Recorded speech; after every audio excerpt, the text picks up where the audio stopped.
விசுவாசிகளின் வழக்கப்படி இறந்தோரை நல்லடக்கம் செய்யும் கடமையை நிறைவேற்றக்கூடியவர்கள் நாம் இறைவனை பக்தியுடன் மன்றாடுவோம்.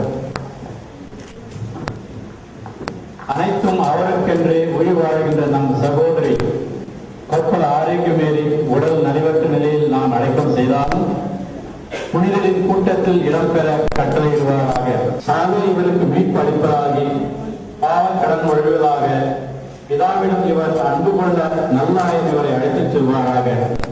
இவர் நித்திய மன்னரின் பரிமாணத்தில் முடிவற்ற இன்பமும் புனிதரின் தோல்மையும் பெற்று மகிழ்வாராக. இறைவனின் புனிதரை துணைக்க வருவீர், தேவனின் தூதரை எதிர்கொண்டு வருவீர்.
தந்தையே, உம்முடைய கைகளில் எம் சகோதரி ஆரோக்கியமரி ஆன்மாவை ஒப்படைக்கின்றோம்.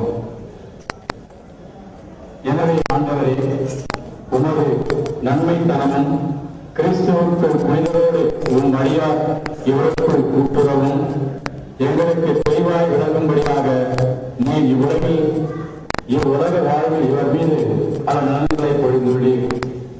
எனவே ஆண்டவரே, எங்கள் மன்றாட்டுக்கு தயவாய் செவிசாய்த்து உம் அடியாருக்கு பேரின்ப வீட்டின் கதவுகளை திறந்ததும், மேலும் இங்கிருக்கும் நாங்கள் அனைவரும் கிறிஸ்துவை சந்தித்து உம்மோடும் என் சகோதரர் ஆரோக்கியமே அவர்களோடும் என்னாலும் ஒன்று சென்றிருக்கும் மட்டும் விசுவாசம் நிறைந்த சொற்களால் ஒருவரை ஒருவர் பெற்றுக் கொள்ளச் செய்கிறோம்.